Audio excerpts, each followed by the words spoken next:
O grito ecoou pela praça vazia de Faro como um fado rasgado, cortando o ar salgado da Ria Formosa. Tu não és nada para mim. Sai da minha vida, Inês. Deus me perdoe, mas isto é um pecado que não aguento mais. A voz de Dona Maria, a mãe de Sofia, tremia de fúria e desespero, enquanto as lágrimas corriam pelo seu rosto enrugado pelo sol inclemente do Algarve. Inês, parada ali sob o céu de um azul impiedoso, sentiu o coração estilhaçar-se como as conchas pisadas na praia de Ilha de Faro. Aos 17 anos, ela nunca imaginara que o amor, aquele sentimento tão puro escondido que florescera nos bancos da escola secundária, pudesse ser assim profanado. Sofia, a sua melhor amiga desde os primeiros dias no Liceu de Faro, estava agora atrás da porta da casa antiga de azulejos azuis, chorando em silêncio, as mãos pressionadas contra a madeira como se pudesse atravessá-la para alcançá-la. O mundo ao redor, as ruas empedradas, os cheiros de peixe fresco do mercado municipal, o canto distante das gaivotas, tudo se dissolveu num vórtice de dor.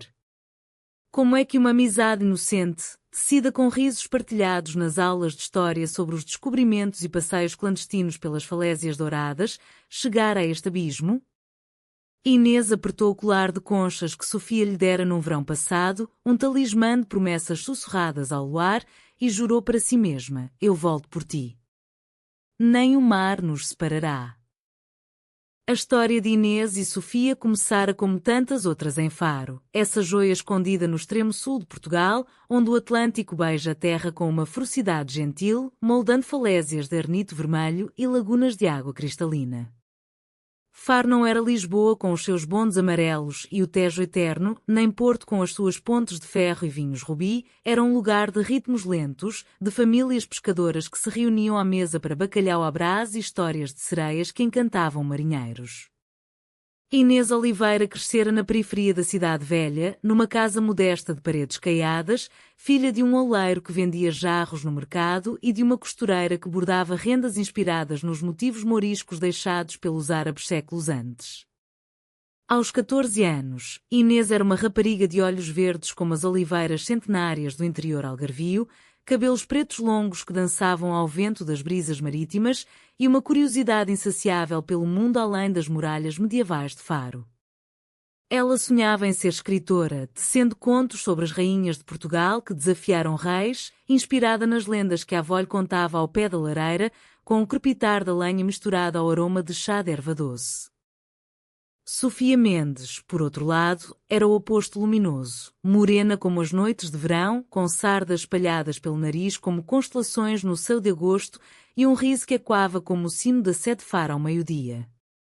Filha de Dona Maria, uma viúva devota que gerenciava uma pequena tasca perto da marina, servindo cataplana de marisco e ensopado de peixe para turistas ingleses e alemães que invadiam o Algarve todos os verões.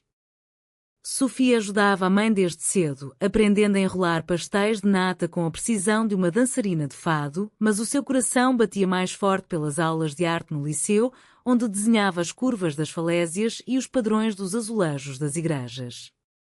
Elas se conheceram no primeiro dia do 9º ano, sentadas lado a lado na sala de aula com vista para o jardim de laranjeiras.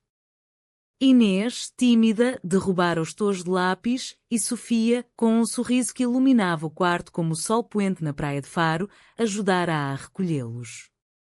Não te preocupes, somos como as ondas. Às vezes bagunçamos tudo, mas voltamos sempre ao mesmo lugar, dissera ela, e assim nasceu a amizade que as uniria como as raízes entrelaçadas das figueiras nos quintais algarvios. Os anos seguintes foram uma tapeçaria tecida com fios de cumplicidade.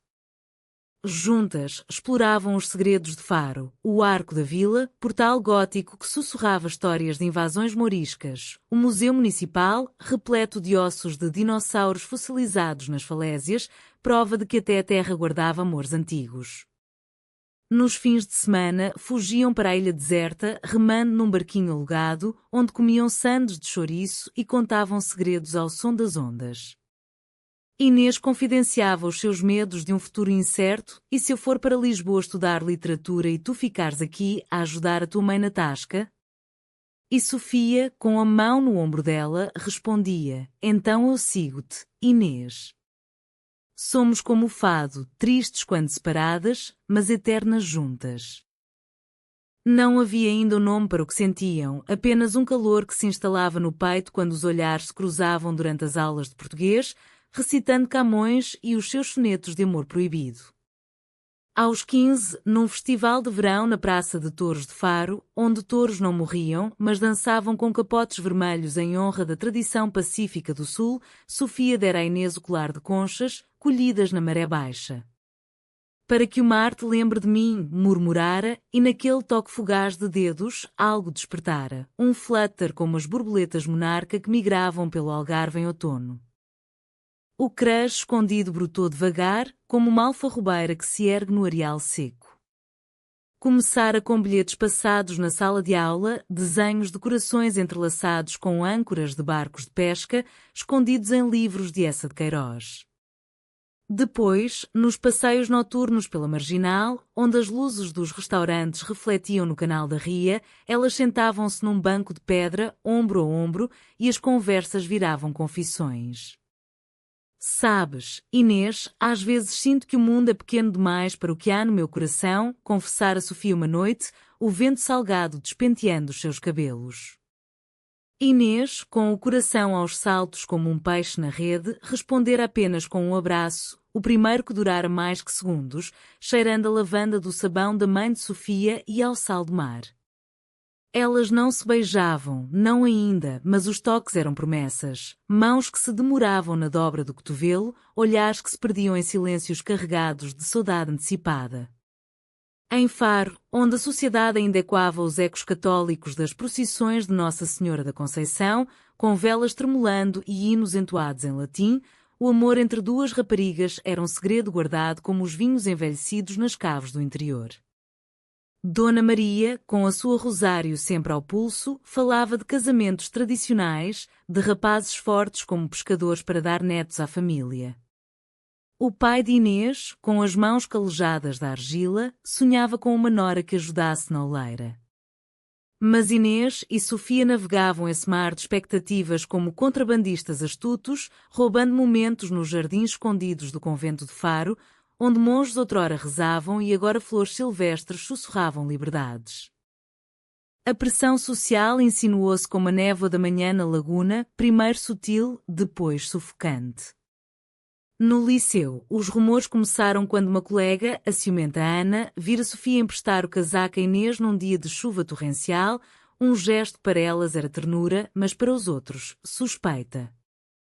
Elas são mais que amigas, cochichava-se no recreio, entre reboçados de amêndoa e jogos de futebol improvisados. Sofia, sempre mais extrovertida, ria para desviar, contando anedotas sobre as lendas de bruxas algarvias que encantavam princesas em vez de príncipes. Mas Inês, sensível como as pétalas de jasmim, sentia o peso, as olhadelas da professora de moral, os sermões do padre na missa dominical sobre os pecados da carne que desviam da graça divina. Em casa, Dona Maria notara o brilho nos olhos da filha, o atraso nas chegadas da tasca. Quem é esse rapaz que te faz sorrir assim, filha? Traz-me para conhecer, insistia, servindo uma fatia de pão de milho com azeitonas pretas. Sofia mentia com o coração apertado. É só o mar, mãe. Ele sempre me acalma. Mas o mar, traiçoeiro como as correntes da ria, começava a agitar-se. O primeiro conflito irrompeu no outono do 11º ano, quando Faro se tingia de tons ocre com as folhas das laranjeiras. Um baile escolar na Sociedade Recreativa Unionista, com decorações de fitas vermelhas e brancas em honra da bandeira portuguesa, trouxera rapazes de escolas vizinhas, de Olhão e Loulé, todos com fatos domingueiros e sorrisos de quem sonhava com festas de São João. Inês e Sofia dançaram em círculos separados, mas os seus olhos cruzavam o salão como setas, prometendo um encontro secreto no jardim lá fora. Lá, sob as estrelas que pareciam conchas espalhadas no céu, elas finalmente se beijaram, um toque leve como roçar de ondas na areia, lábios que sabiam a vinho de medronho roubado da adega do pai de Inês. Eu amo-te, Sofia. Como o sol ama o mar, sem fim, sussurrou Inês, e Sofia, com lágrimas de alegria, respondeu: e eu a ti, como a terra ama a chuva, para florescer. Mas o destino, caprichoso como o vento de levante, conspirava. Ana, espreitando das sombras, vira tudo e, ferida por um ciúme não confessado, espalhara o veneno no dia seguinte. Sofia e Inês. Elas são pecaminosas. Eu vi. A ruptura veio como um temporal de inverno, raro mas devastador no Algarve. Dona Maria, confrontada pelos murmúrios da paróquia, a tua filha é escândalo para a comunidade. Maria. Pensa nos vizinhos, nas almas. Explodira na tasca, arremessando um prato de cerâmica contra a parede, estilhaçando como o seu mundo. Tu és a minha vergonha, Sofia. O que dirá o teu pai no céu? Sai, vai para ela, mas não voltes. Sofia, despedaçada, fugira para a casa de Inês, mas o pai desta, ouvindo os vantos da fofoca, trancara a porta. Isto não é lugar para pecados, Inês. Pensa na família, no nosso nome em Faro. A amizade, não, o amor, fora profanada e a pressão social, como as redes de pesca que sufocam os cardumes, arrastaras para o fundo. Inês, sozinha no seu quarto com vista para o canal, chorava sobre os diários onde escrevera poemas inspirados em Florbela Espanca, a poetisa que amara em segredo. Sofia, de volta à tasca, servia clientes com mãos trêmulas, o coração vazio como a ria ao seco. Mensagens trocadas em segredo, sinto a tua falta como o peixe senta a água, eram o único fio que as ligava, mas o medo corroía, e se o amor fosse apenas uma ilusão, como as miragens no areal quente? Meses se arrastaram como as carroças de bois nas estradas rurais do Barlavento, carregadas de cortiça e silêncios pesados. Faro, outrora um refúgio de alegrias partilhadas, tornara-se um labirinto de olhares acusadores. Inês mergulhara nos estudos, trancando-se na biblioteca municipal com pilhas de livros sobre a Renascença portuguesa, sonhando com uma fuga para Coimbra ou até Évora, onde as tradições eram mais brandas e as universidades abrigavam almas livres. Mas cada página virada era uma ferida. Os sonetos de Luís de Camões falavam de amores impossíveis, de Inês de Castro exumada do túmulo por um rei apaixonado. Ah, se o nosso amor pudesse ressuscitar assim, pensava ela, traçando o nome de Sofia no vapor do chá de camomila. O colar de conchas pendia no espelho, um lembrete cruel das promessas quebradas. O pai, sentindo a filha murchar como uma flor sem sol, tentara a reconciliação. Filha, o mundo é duro, mas o amor verdadeiro espera. Encontra um bom rapaz na missa. Mas Inês, com a rebeldia de quem herdara o espírito das moras que outrora desafiaram os cristãos nas serras, respondia em silêncio, o coração ancorado em memórias de mãos entrelaçadas. Sofia, por sua vez, endurecera como as falésias batidas pelas ondas. Na tasca, Dona Maria impusera regras férreas. Trabalha, reza, esquece essa loucura. Casarás com o filho do pescador de Tavira, que te dará uma vida decente. Sofia obedecia por fora, sorrindo para os clientes que pediam mais uma dose de aguardente de figo, mas por dentro, fervia como uma cataplana no fogo alto. À noite, escapulia para a praia de Barreta, a ilha deserta agora um exílio solitário, onde escrevia cartas que nunca enviava. Inês, o meu coração é uma rede vazia sem ti. Lembra-te das estrelas que contamos, prometendo eternidade? Ana, a traidora involuntária, ou talvez deliberada, movida por um amor não correspondido por Sofia, aproximara-se dela na escola com falsos arrependimentos. Desculpa, foi um erro. Mas pensa, em Faro, isto não acaba bem. Junta-te a nós, esquece. Sofia repelirá com um olhar de aço. O teu veneno não me toca, Ana. O amor não é crime, é graça. Mas a solidão mordia, e num momento de fraqueza, Sofia aceitara um encontro com o rapaz de Tavira, João, um pescador de olhos bondosos e mãos fortes, que falava de redes e marés com a poesia de quem vive do oceano. Não era amor, apenas uma âncora falsa para acalmar a mãe, mas cada sorriso forçado era uma traição a si mesma e a Inês que habitava os seus sonhos. O reencontro veio inesperado, como uma maré viva que inunda os sapais da ria.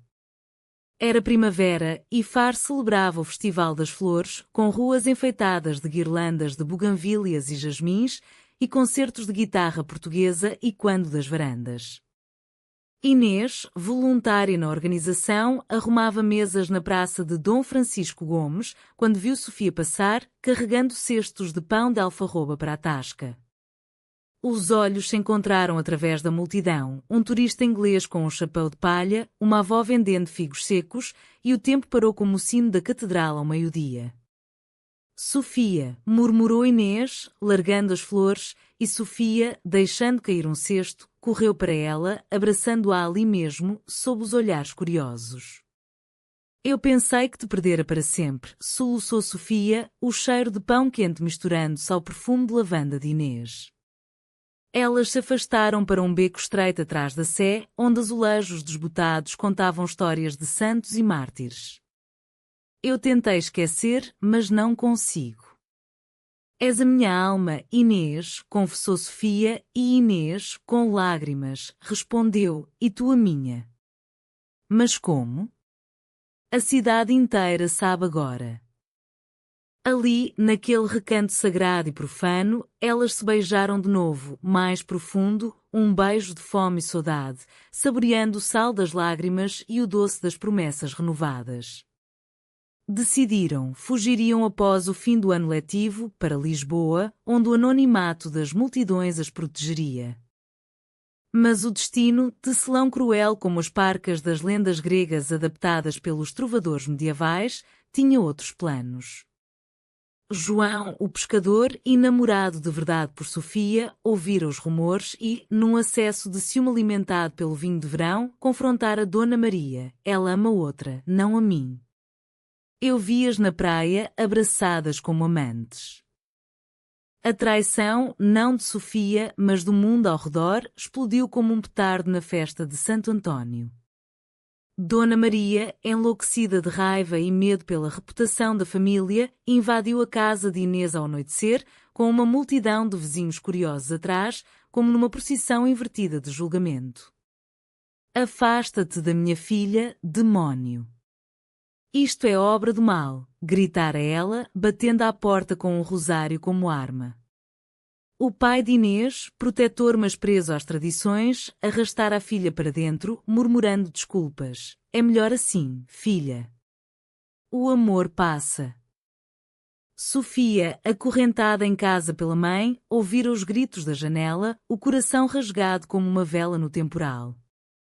Inês, confinada, escrevia furiosamente num caderno. O nosso amor não é fogo de artifício, mas chama eterna.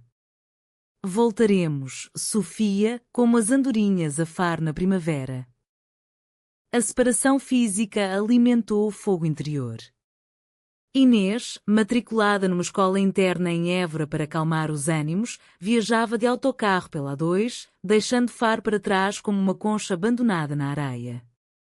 As planícies alentejanas, com os seus sobreiros e ovelhas brancas, eram um contraste árido ao verde úmido do Algarve, mas ali, na solidão dos claustros da Universidade de Évora, património da Unesco, com arcos manuelinos que sussurravam histórias de monges e rainhas, Inês encontrou força. Lia Saramago, o Nobel que falava de cegueiras morais na sociedade portuguesa, e escrevia cartas codificadas para Sofia, enviadas via uma prima em Olhão. O meu coração é um jardim secreto, plantado com as tuas flores. Aguarda a chuva. Sofia, forçada a trabalhar dobrado na tasca e a frequentar encontros com João, resistia com a tenacidade de uma oliveira centenária. Dona Maria, atormentada pela culpa, começava a brandar. Filha, o senhor julga, não eu. Mas a família. O que dirão? Sofia, limpando lágrimas no avental, respondia: Mãe, o amor é graça divina, não pecado. Se Deus fez o mar para as ondas se unirem, por que nos separaria? Aos poucos, as conversas viravam confissões e Dona Maria, lembrando seu próprio amor jovem pelo pai de Sofia, um marinheiro perdido no mar, começava a questionar as correntes da tradição. O verão seguinte trouxe o primeiro vislumbre de redenção, mas também o ápice da dor. Inês regressara a Faro para as férias, sob a condição de discrição absoluta, como decretara o pai. A cidade pulsava com calor, mercados cheios de melões e ameixas, festas de Our Lady of the Assumption com fogos que pintavam o céu de vermelho e ouro. Elas se encontraram em segredo na Capela dos Ossos de Faro, ironicamente, um lugar de morte que celebrava a vida, com crânios e fêmures arranjados em padrões devotos. Aqui, entre os ossos dos que amaram e sofreram, o nosso amor parece eterno, sussurrou Inês, traçando os dedos no mármore frio. Sofia, com um vestido de linho branco bordado com motivos de peixes, homenagem à herança piscatória, beijou-lhe a testa, e meu amor. Planeei tudo, poupei dinheiro da tasca, aluguei um quarto em Lisboa perto da Baixa. Partimos em setembro. Mas a traição maior espreitava. João, desesperado, contara tudo a um padre local que convocara uma reunião de salvação na paróquia, convidando as famílias. Isto é uma praga moderna, irmãos. Devemos proteger as nossas filhas do vício de Sodoma, pregara ele, citando Levítico com o fervor de um inquisidor renascentista. A notícia espalhou-se como pólvora. Inês e Sofia eram o escândalo do ano, alvo de olhares na rua, de boicotes à oleira do pai de Inês e à tasca de Dona Maria. A ruptura final veio numa noite de tormenta, rara no Algarve mas simbólica como um julgamento divino. Relâmpagos rasgavam o céu sobre a ria e o vento levava como almas penadas nas lendas de fantasmas de marinheiros. Inês, desafiando o pai, escapara para a marina, onde Sofia esperava num barco pequeno, remos prontos para uma fuga impulsiva. Vamos agora. O mar nos levará para a Espanha ou mais longe, implorara Sofia, o cabelo molhado colado ao rosto. Mas Dona Maria, alertada por um vizinho, surgira das sombras com uma lanterna, o rosto pálido como a espuma das ondas. Não. Parem esta loucura. Sofia, tu és minha, da família, da igreja, gritara ela, agarrando a filha pelo braço. Inês, no barco balançante, estendera a mão. Deixe-nos ir, Dona Maria. O amor não rouba, multiplica. Mas a mãe, num gesto de desespero que misturava amor e medo, empurrara o barco com força, fazendo virar na rebentação. Inês caíra na água gelada, o colar de conchas puxando-a para o fundo como um âncora. Sofia mergulhara atrás, nadando contra a corrente para salvá-la, arrastando-a para a margem arenosa. Molhadas e ofegantes, elas se abraçaram na praia escura, o trovão ecoando o batimento dos seus corações. Eu protejo-te, sempre, jurara Sofia, e Inês, tossindo água salgada, respondera, e eu a ti. Juntas, somos invencíveis. Naquele abraço sob a chuva, algo mudara em Dona Maria. Testemunha da coragem das raparigas, Sofia arriscando a vida pela amada, ela caíra de joelhos na areia, o rosário escorregando das mãos. Perdoai-me, filhas. Eu fui cega, como o Portugal antigo que queimava hereges em vez de amar. Aos poucos, as lágrimas misturaram-se à chuva e ela abraçara as duas, um gesto de reconciliação que cheirava a sal e a perdão. Não era o fim da pressão, a paróquia murmurava, os vizinhos viravam o rosto, mas era um começo. João, envergonhado pela sua traição, partira para o mar, prometendo silêncio eterno. Ana, confrontada por Sofia num café da Marginal, confessara, eu amava-te, Sofia. Perdoa o meu erro. E Sofia, com magnanimidade algarvia, perdoara, o amor ensina, não destrói. O outono trouxe calmaria, como após a tempestade que limpa o ar da ria. Inês e Sofia, agora com o tácito apoio de Dona Maria, que começara a ler livros sobre diversidade, emprestados secretamente pela biblioteca, retomaram os estudos no liceu, de mãos dadas nos corredores vazios. Faro, com a sua resiliência de cidade reconstruída após terremotos e invasões, começava a mudar. O turismo trouxera ventos novos, casais estrangeiros de mãos dadas nas praias, artistas de rua pintando murais de arco-íris nos muros da cidade velha. Inês publicara um conto anónimo num jornal local, Ondas Entrelaçadas, sobre duas sereias algarvias que desafiavam o rei do mar, uma alegoria que ecoou nos corações de muitos.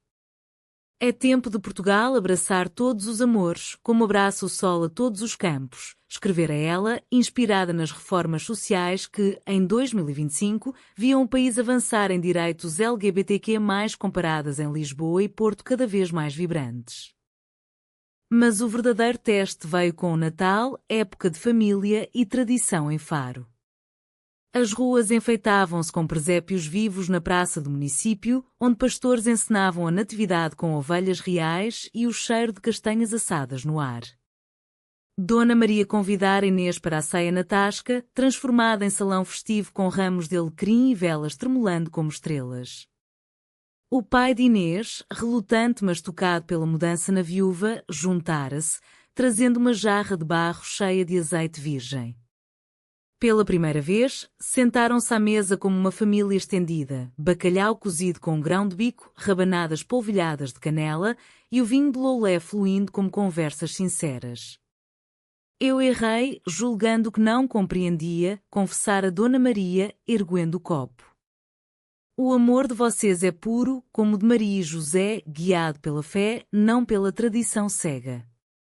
Inês e Sofia, sentadas lado a lado, trocaram olhares de gratidão, as mãos sob a mesa entrelaçadas como raízes. O pai de Inês, com voz rouca de emoção, adicionara: em Faro, sobrevivemos a moros, terremotos e secas. Sobreviveremos a isto também, com amor. O ano letivo terminou com diplomas em mãos e sonhos alados.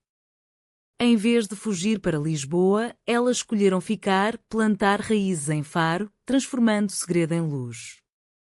Sofia inscreveu-se num curso de artes em Portimão, mas viajava diariamente de comboio, enquanto Inês preparava a universidade em Faro, sonhando com um futuro de escrita que contasse histórias como a delas.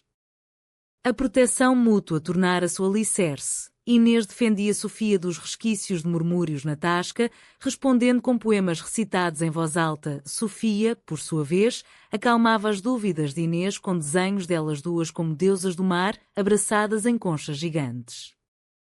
Dona Maria, redimida, tornara-se aliada, falando na paróquia sobre o amor que Deus tece em todos os corações, inspirando outras mães a questionarem preconceitos. O clímax da sua jornada veio no verão de 2026, quando Faro sediou um festival de literatura e artes LGBTQ+, um evento pioneiro no Algarve, patrocinado por associações de Lisboa que ecoavam o espírito de Gil Vicente, o dramaturgo renascentista que satirizava hipocrisias sociais. Inês fora convidada a ler o seu conto expandido, agora um livro curto publicado por uma editora independente de Coimbra, Conchas do Coração. A plateia, na sede Faro iluminada por tochas suaves, incluía turistas, locais curiosos e, surpreendentemente, Dona Maria na primeira fila, com um lenço de renda nos ombros. Sofia, ao lado dela, segurava um buquê de flores silvestres colhidas nas falésias. Quando Inês subiu ao pódio, voz trêmula mas firme como o sino da torre, começou: esta história não é só minha e de Sofia, é de todas as que amaram em segredo nas ruas empedradas de Portugal, desde as rainhas esquecidas aos amores modernos que desafiam o tempo. As palavras fluíram como o Guadiana subterrâneo que emerge puro, descrições vívidas da ria ao amanhecer, do primeiro beijo sob as estrelas, da dor da separação e da vitória do perdão. A multidão aplaudiu, lágrimas nos olhos, e Ana, redimida, agora amiga verdadeira, ergueu-se para um abraço. Obrigada por me ensinarem a amar sem medo, sussurrou ela. Mas nem tudo era rosas sem espinhos. O padre conservador, ainda magoado, tentara sabotar o evento com panfletos de defesa da família tradicional distribuídos na entrada da catedral. Alguns locais viraram as costas, murmurando orações contra a decadência moderna. Sofia, vendo Inês hesitar no palco, subira para juntar-se a ela, pegando-lhe na mão. Nós enfrentamos o mar, o vento, as traições. Isto é nada. Juntas, terminaram a leitura com um poema novo. Nas conchas de Faro, guardamos segredos, mas no amor aberto, plantamos jardins que florescem para todos, sob o sol português. O aplauso foi ensurdecedor e até o padre, isolado, baixara a cabeça em reflexão. Dona Maria, radiante, abraçara as duas no final. Vocês salvaram-me a mim, filhas. Agora, salvem o mundo com o vosso amor. A vida seguiu em ondas gentis. Inês e Sofia alugaram um apartamento pequeno na Cidade Velha, com varanda para o canal, onde penduravam redes de pesca como cortinas e cultivavam manjericão em vasos de barro. Sofia expunha os seus desenhos numa galeria local, capturando a essência do Algarve, falésias cor-de-mel, mulheres fortes com olhos de oceano. Inês publicava colunas num jornal regional, defendendo direitos com a pena afiada de uma espadachim. O pai de Inês, orgulhoso, ajudava na oleira com motivos novos, corações entrelaçados em azulejos, vendendo-os como símbolos de amor eterno. Dona Maria expandira a tasca para incluir pratos de uniões felizes, com sobremesas de figos recheados que simbolizavam doçura após a amargura. Faro, devagar, transformava-se. O festival tornara-se anual, atraindo visitantes que deixavam não só euros, mas corações abertos. Anos depois, em 2030, Inês e Sofia casaram-se numa cerimónia simples na praia de Ilha de Faro, com o mar como testemunha e o sol poente como bênção. Vestidos de linho branco bordados com conchas e azulejos, elas trocaram votos ao som de uma guitarra portuguesa tocando um fado moderno, melodia de saudade virada para a esperança. Dona Maria, com um buquê de oliveiras, chorava de alegria. Bendito seja o dia que o amor me abriu os olhos. O pai de Inês, ao lado, assentia. Em Portugal, o amor é como o vinho, melhora com o tempo. Amigos, incluindo Ana, agora casada com uma artista de Lisboa, e familiares formavam um círculo, cantando hinos adaptados de canções tradicionais, celebrando não só elas, mas a humanidade que une a todos. A vida continuou rica em texturas algarvias, verões de mergulhos na gruta de Benagil, com águas que curam almas, outonos de vindimas em Moncarapaz, onde o mosto fermenta como memórias, invernos de lareiras com histórias para netas imaginadas que cresceriam livres. Inês publicou um romance, Faro das Almas, best-seller que inspirou adaptações teatrais em todo o país, mostrando que o amor lésbico não é exceção, mas fio essencial na tapeçaria portuguesa. Sofia abriu uma escola de artes para jovens, ensinando a desenhar corações sem medo, incorporando motivos de azulejos e falésias. A pressão social, outrora um monstro, reduzira-se a ecos distantes, varridos pela brisa do progresso. Portugal, berço de exploradores, agora explorava os mares internos da alma. Num entardecer qualquer, sentadas na varanda com chá de erva cidreira, Inês diria a Sofia: lembras-te do grito daquela noite? Pensava que era o fim. Sofia, traçando o colar de conchas no pescoço dela, responderia: era o começo, amor. O nosso amor venceu porque nos protegemos, como o mar protege as conchas. E Faro, eterna guardiã de segredos e liberdades, estenderia o seu manto dourado sobre elas, provando que, no coração de Portugal, o amor, em todas as suas formas, é o maior património humano.